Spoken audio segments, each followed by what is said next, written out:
তোয়া ও lop প্রত্যয়। এবারে আমরা পড়ব তোয়া এবং লপ প্রত্যয়। একসাথে বললাম কারণ ব্যবহারটা অনেকটা একই রকম, একটু পার্থক্য আছে, সেটা আমরা জেনে নেব। তোয়া বা তোয়াচ, তোয়াচও বলা হয়, তোয়াও বলা হয়। তোয়াচ এবং লপ প্রত্যয়, ঠিক আছে। কি অর্থে ব্যবহৃত হয় না, অসমাপিকা ক্রিয়ার অর্থে ব্যবহৃত হয়। আমি আবারও বলছি, এটা একটা কৃৎ প্রত্যয়। যেহেতু কৃৎ প্রত্যয় সব ধাতুর সাথে যুক্ত হলে কি হয়, ধাতু যোগ কৃৎ প্রত্যয়। ধাতু যোগ কৃৎ প্রত্যয় কি করলে কি হয়, কৃদন্ত শব্দ তৈরি হয়। তাহলে তোয়াচ লপ প্রত্যয়ান্ত শব্দ কিন্তু শব্দ, গ্রামাটিক্যালি শব্দ, কিন্তু এটা কাজ করছে ক্রিয়াপদের। কিরকম ক্রিয়াপদের? এক্ষেত্রে এটা কাজ করছে অসমাপিকা ক্রিয়াপদের, ঠিক আছে। আমরা দেখি অসমাপিকা ক্রিয়াপদের মধ্যে কিছু আছে যেগুলো কিনা এরকম শুনতে লাগে, আমি এটা করে যাব, শুনে তারপরে বলবো। এই যে করে, খেয়ে, করে, খেয়ে, শুনে, গিয়ে, এই ধরনের যে অসমাপিকা ক্রিয়াপদগুলি,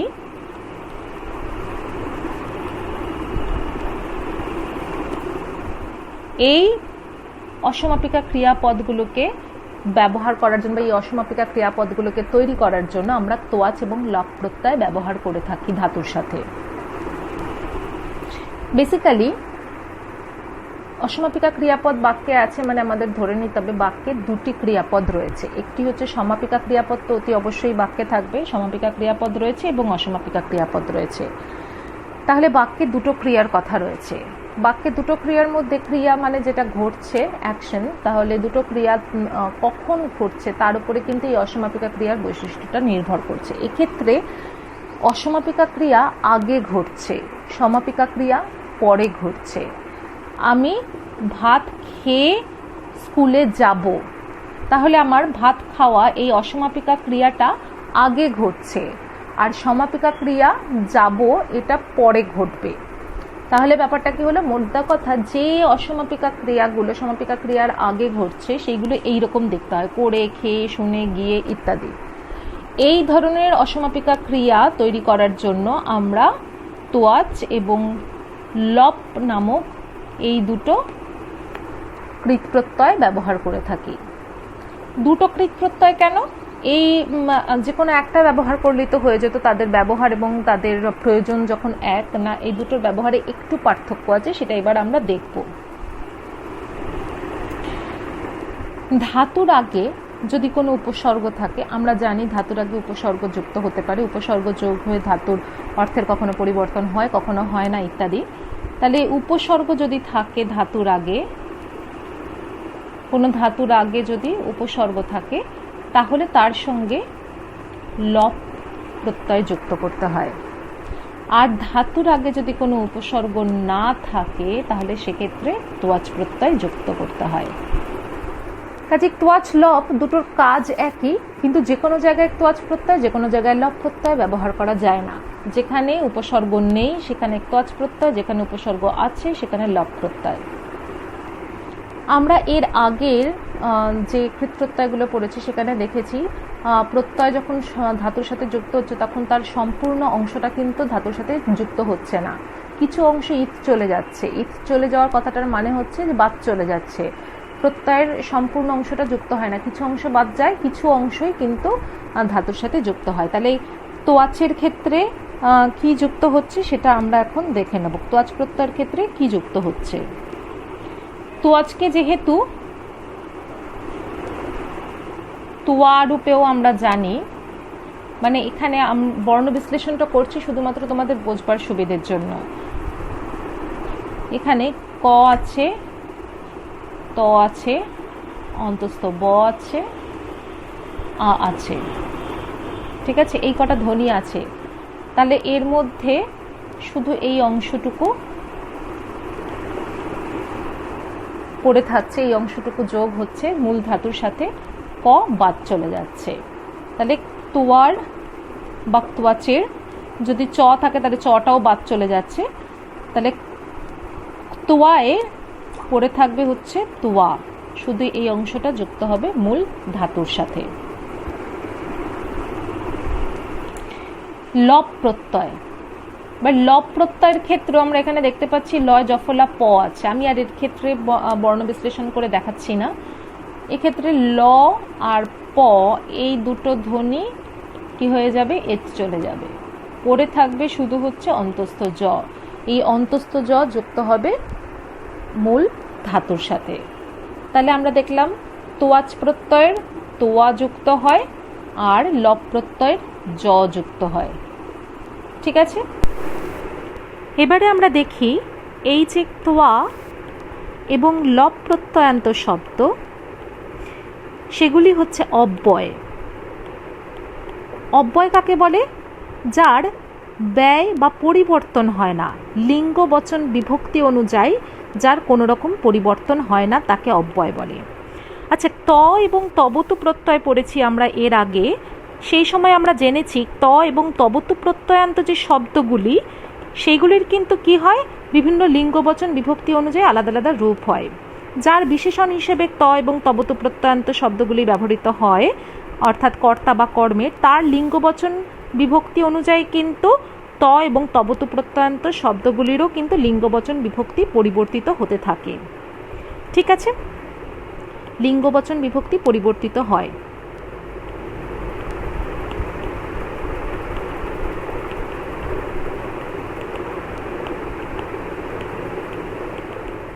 কিন্তু তোয়া এবং লবকে অব্যয় বলা হচ্ছে, কারণ কোনো লিঙ্গবচন বিভক্তি অনুযায়ী তার কিন্তু কোনো রকম পরিবর্তন হবে না।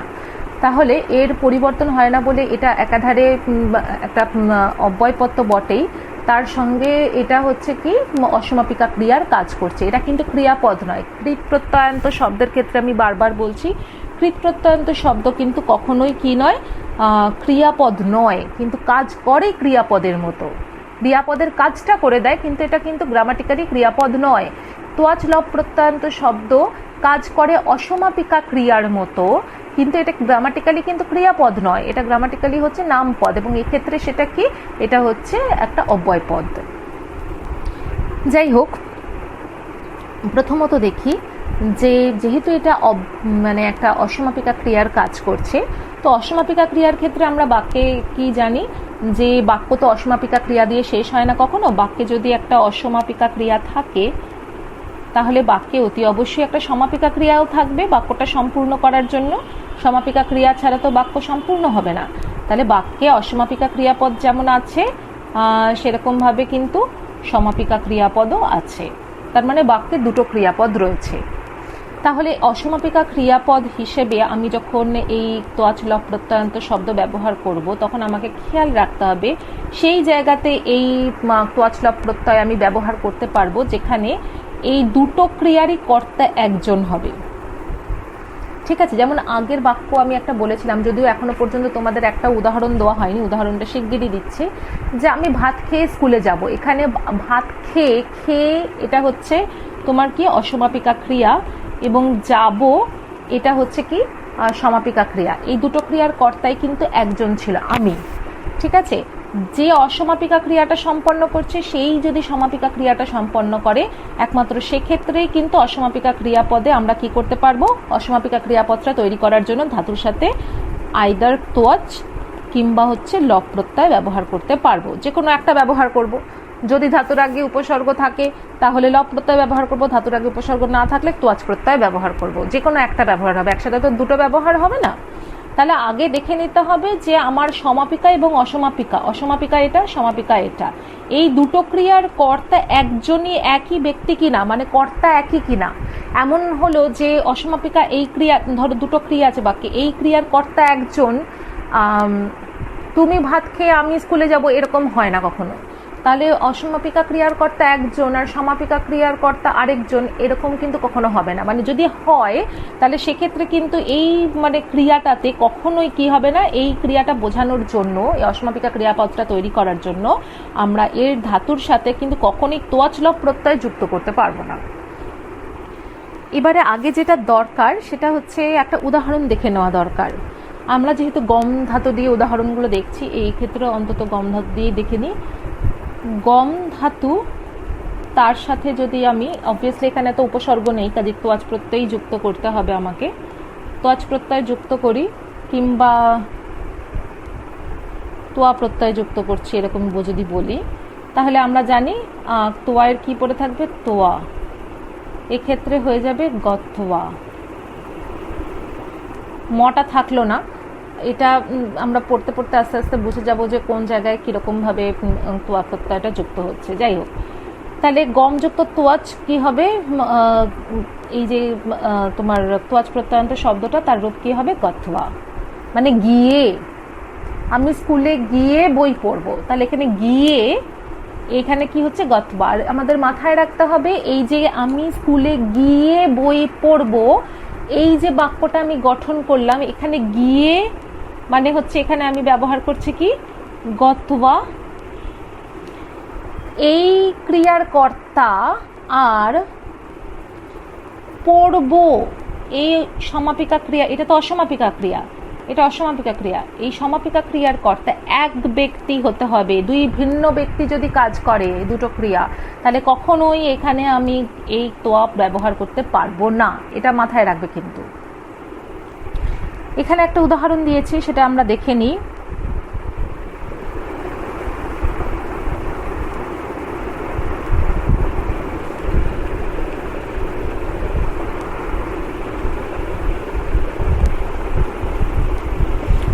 একটু দাঁড়াও।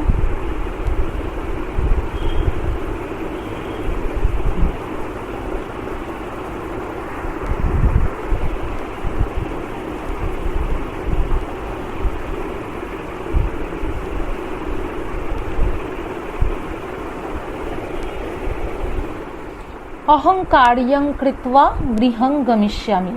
এখানে গমিষ্যামি এটা হচ্ছে কি, সমাপিকা ক্রিয়াপদ। আমি কাজ করে বাড়ি যাব, বাক্যটার অর্থ আমি কাজ করে বাড়ি যাব। একটু দাঁড়াও। তাহলে আমি কাজ করে বাড়ি যাব, এই যে আমি ক্রিয়াপদ, এই বাক্যটা গঠন করলাম, এখানে আমরা দেখতে পাচ্ছি বাক্যে দুটো ক্রিয়াপদ রয়েছে। একটা হচ্ছে সমাপিকা ক্রিয়াপদ গমিষ্যামি, এটা হচ্ছে সমাপিকা ক্রিয়াপদ, আরেকটা হচ্ছে কৃত্বা, আমি কাজ করে। তাহলে এখানে করে, এই অসমাপিকা ক্রিয়া, এই অসমাপিকা ক্রিয়া এবং এই সমাপিকা ক্রিয়ার কর্তা কিন্তু একজনই, অহং, আমি।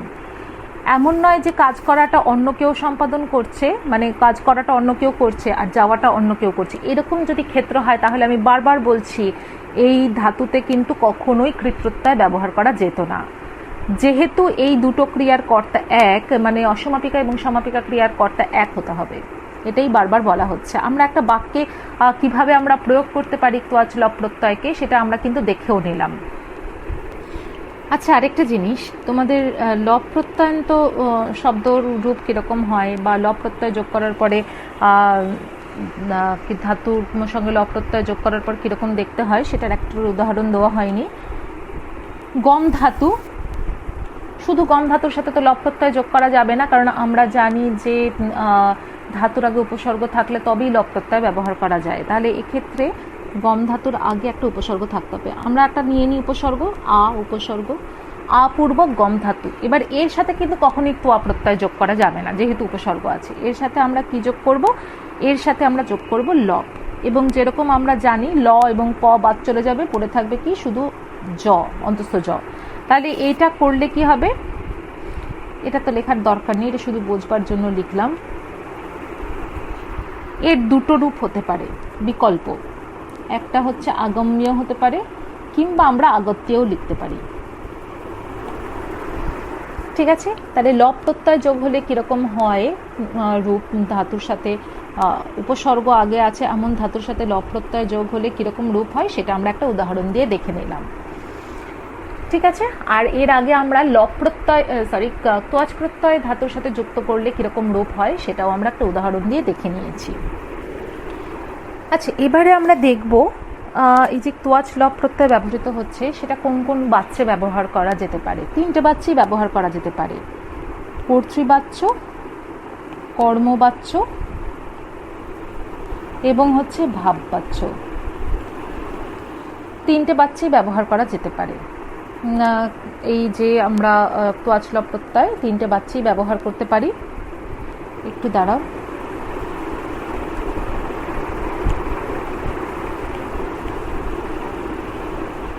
তিনটে বাচ্চাই আমরা ব্যবহার করতে পারি।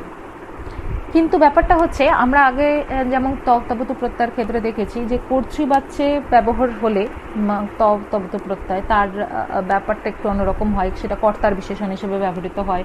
কর্মবাচ্যে হলে কর্মের বিশেষণ হিসেবে ব্যবহৃত হচ্ছে, ভাববাচ্যে হলে নিত্য, ক্লিবলিঙ্গ হচ্ছে ইত্যাদি। কিন্তু এক্ষেত্রে কি হবে, কর্তৃবাচ্য, কর্মবাচ্য, ভাববাচ্য অনুযায়ী এর রূপ কীরকম হবে আর লব প্রত্যয়ান্ত শব্দের না? তোয়া আর হচ্ছে লব প্রত্যয়ান্ত শব্দের ক্ষেত্রে আমরা আগেই পড়েছি এটা কিন্তু একটা অব্যয় হিসেবে বাক্যে ব্যবহৃত হয়। অব্যয় মানে কি, যার কোনো রকম ব্যয় বা যার কোনো রকম পরিবর্তন নেই। এটা যেমন অসমাপিকা ক্রিয়ার কাজ করছে তেমনি এটা তো শব্দ, কীরকম শব্দ না? অব্যয়। অব্যয় কেন বলা হচ্ছে? তার কারণ এর কোনো পরিবর্তন নেই। তাহলে আমরা অবভিয়াসলি এটা বুঝতেই পারছি যে বাক্য পরিবর্তিত হতে পারে। ঠিক আছে, বাক্যের ধরন পরিবর্তিত হতে পারে, কর্তৃবাচ্য হতে পারে, কর্মবাচ্য হতে পারে, ভাববাচ্য হতে পারে, বাক্য বিভিন্ন রকমভাবে বাক্যের আমার বলবার ভঙ্গি হতে পারে। কিন্তু সেই অনুযায়ী তোয়া এবং লব প্রত্যয়ান্ত যে শব্দ তার কিন্তু রূপের পরিবর্তন হবে না, মানে প্রত্যেকটা বাচ্চে একই রকম তার রূপ হবে। প্রত্যেকটা বাচ্চাই কিন্তু তার রূপ এক রকম হবে, আলাদা রূপ হবে না। ঠিক আছে, মানে কর্তৃবাচ্যও যেরকম হবে, কর্মবাচ্যও সেরকম হবে, ভাববাচ্যও সেরকম হবে। যেমন ধরো একটা বাক্য আমরা দেখে নিই, স কার্যং কৃত্বা গৃহং গতবান। বাক্যটা পড়েই আমরা বুঝতে পারছি এটা কর্তৃবাচ্যে আছে, অ্যাক্টিভ ভয়েসে আছে। সে কাজ করে বাড়ি যাচ্ছে। ঠিক আছে, এটা একটা কর্তৃবাচ্যের বাক্য, বাক্যটা কর্তৃবাচ্যে আছে। তাহলে এখানে আমরা দেখতে পাচ্ছি গতবান হচ্ছে, এখানে তবতু প্রত্যয় ব্যবহৃত হয়েছে। গতবান হচ্ছে একটা সমাপিকা ক্রিয়া। অবশ্যই তবতু প্রত্যয়ান্ত শব্দ সমাপিকা ক্রিয়ার মতন কাজ করতে পারে, যদিও এটা ক্রিয়াপদ নয়। মানে ক্রিয়াপদ বলতে আমরা তিঙন্ত পদ বলতে যা বুঝি তা এটা নয়। তাহলে এটা হচ্ছে এমনি নামপদ কিন্তু কাজ করছে সমাপিকা ক্রিয়া। তো এটা একটা সমাপিকা ক্রিয়া বাক্যের, আর এই বাক্যেরই অসমাপিকা ক্রিয়া হচ্ছে এই তোয়া প্রত্যয়ান্ত শব্দটা। এবার এই দুটোরই কর্তা অবভিয়াসলি একজনই, যে সেই কাজ করছে এবং সেই বাড়ি যাচ্ছে, কাজে এখানে তোয়া প্রত্যয় ব্যবহার করা যেতেই পারে, সে কাজ করে বাড়ি যাচ্ছে। তাহলে এইখানে আমরা দেখতে পাচ্ছি কর্তৃবাচ্যে এই যে তোয়া প্রত্যয়ান্ত শব্দটার রূপ কি হয়েছে, ক্রি ধাতু যুক্ত তোয়া করে কি হয়েছে, কৃত্বা। ঠিক আছে, এবারে আমরা এই বাক্যটাকেই কর্মবাচ্যে দেখব কিরকম হবে। তেন কার্যং কৃত্বা গৃহং গতম। তার দ্বারা কাজ করা হয়ে বাড়ি যাওয়া হলো, এইরকম হয়ে গেল বাক্যের প্যাটার্নটা। এটা হচ্ছে কি কর্মবাচ্যে আছে। এখানেও আমরা দেখতে পাচ্ছি এটা সমাপিকা ক্রিয়া, মানে এখানে ত প্রত্যয় ব্যবহার করা হয়েছে। ত প্রত্যয় ব্যবহার করলে কি হয়, অতীতকালের রূপ হয় আর সেটা সমাপিকা ক্রিয়ার মতন কাজ করে। আর এটা হচ্ছে অসমাপিকা ক্রিয়া, এর একজনই কর্তা, যে আর কি কাজ করছে এবং যে বাড়ি যাচ্ছে একজনই কর্তা। এই যে বাচ্চাটা বদলে গেল, তার জন্য কিন্তু তোয়া প্রত্যয়ান্ত শব্দের রূপের কি কোনো পরিবর্তন হয়েছে? পরিবর্তন হয়নি। তোয়া প্রত্যয়ান্ত শব্দ কর্তৃবাচ্য ঠিক যেরকম রূপে ছিল, কর্মবাচ্য সেরকম রূপেই আছে।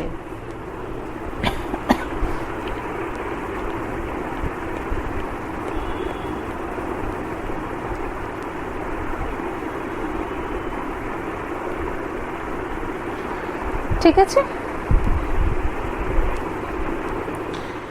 তোয়া প্রত্যয় হওয়ার আরও একটা ক্ষেত্র বলে দিই, যে নিষেধ বারণ করা, নিষেধ মানে হচ্ছে বারণ করা, বোঝাবার জন্য অলম এবং খলু এই দুটো শব্দ ব্যবহৃত হয়। এর মানে হচ্ছে নিষেধ করা বা বারণ করা। এই রকম যদি অলম বা খলু এরকম এর ব্যবহার থাকে, তাহলে আমরা শুধুমাত্র তোয়া প্রত্যয়ান্ত শব্দ দিয়ে কিন্তু বাক্যটা সম্পূর্ণ করতে পারি, আর সমাপিকা ক্রিয়ার প্রয়োজন ঘটছে না। যেমন এরকম বললাম, অলং রুদিত্বা, মানে রোদন করো না, কেঁদো না, এইরকম আর কি অর্থ বোঝানো হচ্ছে। অলং বারণ করা অর্থে ব্যবহার করা হয়েছে। অলং রুদিত্বা, এখানে কিন্তু অসমাপিকা ক্রিয়া দিয়ে বাক্যটা সম্পূর্ণ হয়ে গেল। এখানে কিন্তু আর কোনো রকম সমাপিকা ক্রিয়ার প্রয়োজন ঘটল না। অলং রুদিত্বা, এই অলং শব্দের প্রয়োগে এখানে তোয়া প্রত্যয়ান্ত শব্দ দিয়ে বাক্য সম্পূর্ণ হয়েছে, এবং অলং এখানে নিষেধ অর্থে ব্যবহৃত হয়েছে। ঠিক আছে। কিংবা যদি এরকম বলা হতো, খলু পিত্বা, মানে পান করো না। ঠিক আছে, এখানে খলুটা নিষেধ অর্থে ব্যবহৃত হয়েছে, খলু আছে বলে এখানে পিত্বা, এখানে তোয়া প্রত্যয়ান্ত শব্দ দিয়ে কিন্তু সমাপিকা ক্রিয়ার কাজ হয়ে গেছে। এরপরে আর সমাপিকা ক্রিয়ার প্রয়োজন পড়েনি।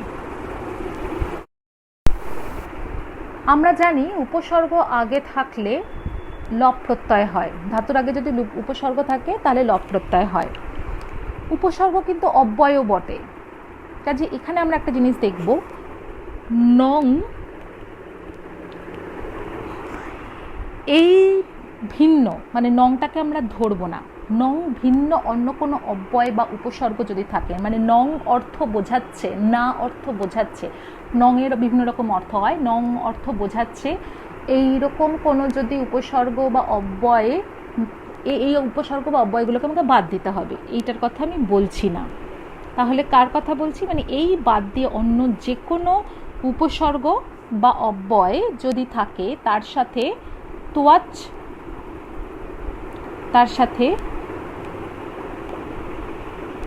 তোয়াচ প্রত্যয়ান্ত শব্দের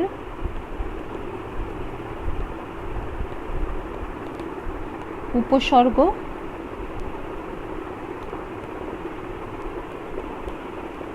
যদি সমাস হয়, এই সমাসকে বলে গতি সমাস।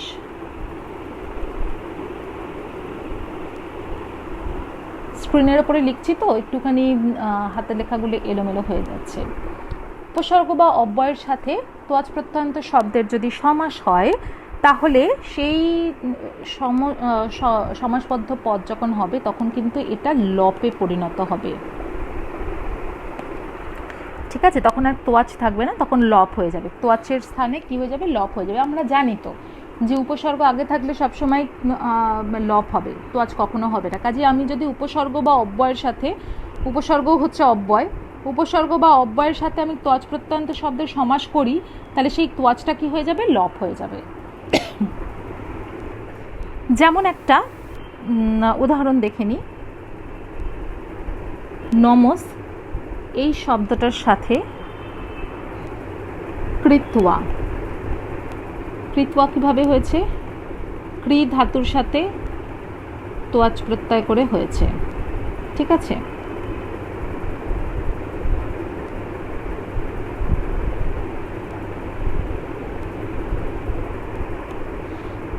নমস যোগ কৃত্বা করলে, সমাস করার পরে এটা কি হবে? নমস্কৃত্য। এটা লপ হয়ে গেল, তোয়াচ ছিল লপ হয়ে গেল যেহেতু নমসটা যুক্ত হলো। আচ্ছা, আরও একটা জিনিস দেখে নিই, নমস্কৃত্য মানে নমস্কার করে। আরেকটা দেখে নিই, অনু এই উপসর্গ বলো বা অব্যয় বলো, তার সাথে যদি আমরা একই রকমভাবে কৃত্বা যোগ করি তাহলে সেটা কি হবে, ফলটা হবে অনুকৃত্য। কৃত্বাটা কি হয়ে গেল, কৃত্য মানে লপ, যেটা তোয়াচ ছিল সেটা কি হয়ে গেল, লপ হয়ে গেল, যেহেতু আগে অব্যয় বা উপসর্গ আছে বলে। ঠিক আছে, এখানে কি হয়ে গেল, তোয়াটা কি হয়ে গেল, লপ হয়ে গেল। কেন না, আগে অব্যয় আছে বলে। এটাকে বলা হচ্ছে গতি সমাস।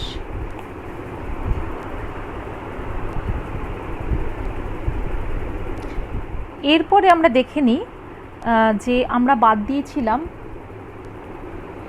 নংটাকে বাদ দিয়েছিলাম, যে নঙর্থক কোনো যদি অব্যয় যোগ হয় তাহলে সেই ব্যাপারটাকে বাদ দিয়েছিলাম। নং ভিন্ন অব্যয়ের কথা পড়েছিলাম। তাহলে এবার দেখে নিই যে নংটাকে বাদ দেওয়া হয়েছিল কেন, মানে নং থাকলে কি হবে। ধরো নং অর্থে ন যোগ করলাম, মানে নং অর্থে মানে নং অর্থে ন কথাটা বললাম। আচ্ছা, এবারে দেখে নিই যে নং যেটাকে আমরা বাদ দিয়েছিলাম ব্যতিক্রম হিসেবে, সেটা কেন বাদ দিয়েছিলাম, সেটার ক্ষেত্রে কি ব্যাপার হচ্ছে। আমরা তো বলেছিলাম নং ভিন্ন, নং বোঝাচ্ছে এইরকম অব্যয় বা উপসর্গ ভিন্ন অন্য কোনো অব্যয় বা উপসর্গের ক্ষেত্রে, অন্য যে কোনো অব্যয় বা উপসর্গের ক্ষেত্রে তার সাথে যদি তোয়াচ প্রত্যয়ান্ত শব্দ যুক্ত হয় তাহলে সেটা লপ হয়ে যায়।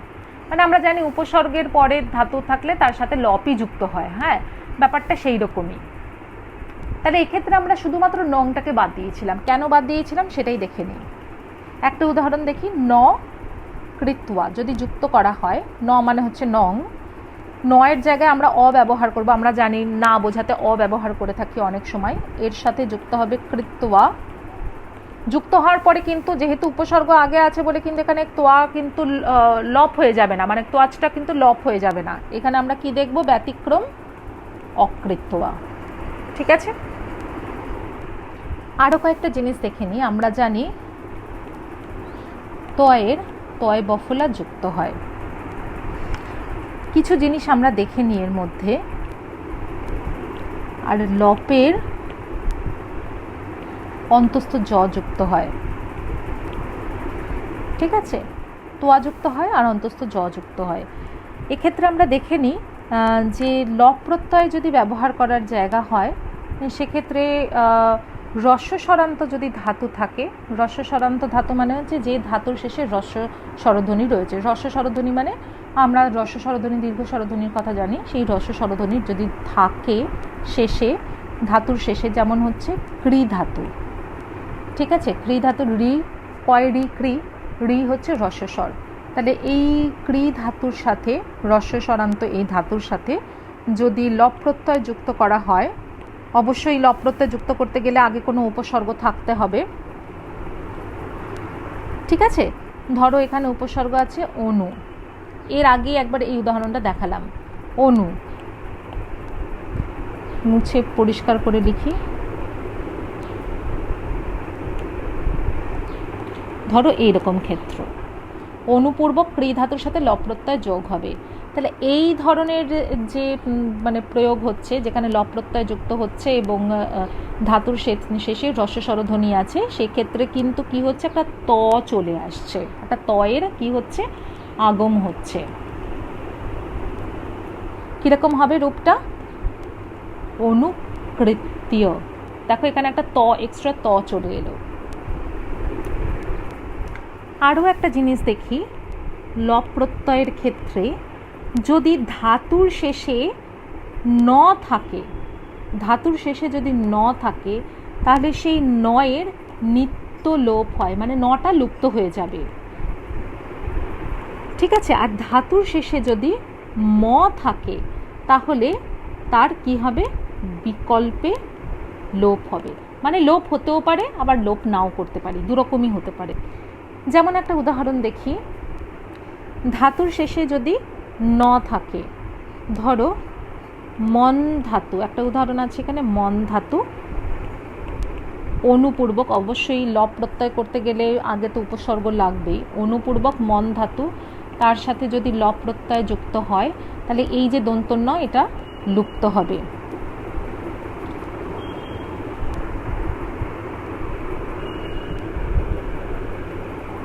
ঠিক আছে, এইরকম হবে। আর যদি আমি নিচের এই জায়গাটা ক্লিয়ার করি, তোমরা বুঝতে পেরেছো নিশ্চয়ই, শেষে যদি দন্ত ন আছে তাহলে কি হচ্ছে, এখানে অনুপূর্বক মনযুক্ত লপ করলাম আমি, তাহলে এখানে দন্ত নটা লোপ পেলো, দন্ত ন লোপ পেয়ে এইরকম রূপ হলো। এবারে পরবর্তী ব্যাপারটা দেখে নিই একটু।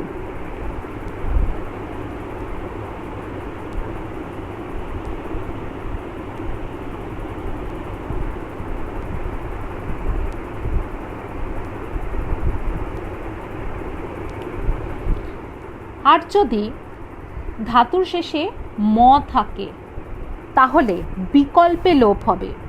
কীরকম বিকল্পে লোপ হবে বলতে কীরকম বোঝাচ্ছে না, ধরো গম ধাতু শেষে ম আছে, গম ধাতু শেষে ম আছে, আমি তার আগে আ উপসর্গ যোগ করলাম। অবশ্যই আমাকে লপ করতে গেলে আগে একটা উপসর্গ থাকতেই হবে, সেটা আমাকে আগে দেখে নিতে হবে।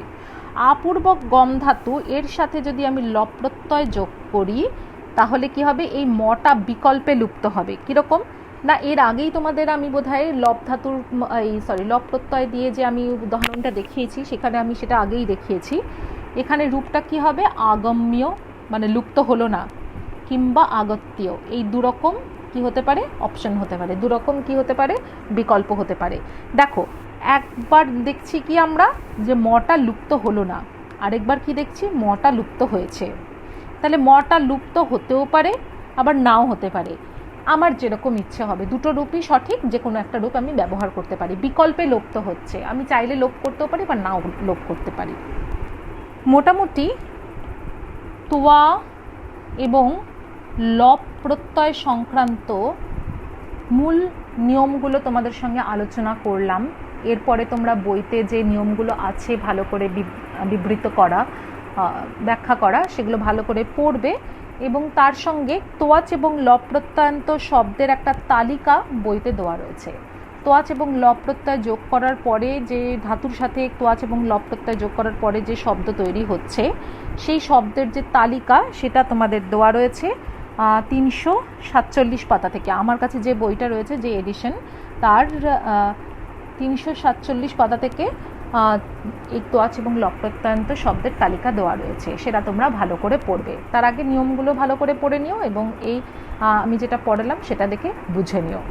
মোটামুটি যে মূল যে নিয়মগুলো, যেগুলো তোমাদের তোয়াচ এবং লপ প্রত্যয়ান্ত শব্দ বা অসমাপিকা ক্রিয়া হিসেবে যে ব্যবহার হচ্ছে, এই ব্যবহারটা তোমরা যাতে বাক্যে করতে পারো এবং আইডেন্টিফাই করতে পারো কোনো বাক্যে থাকলে, সেইটা করবার মতন আমি মোটামুটি মূল নিয়মগুলো তোমাদের বুঝিয়ে দিলাম। আজকে তোয়াচ এবং লপ প্রত্যয়ের অধ্যায়টা এখানেই সমাপ্ত হলো।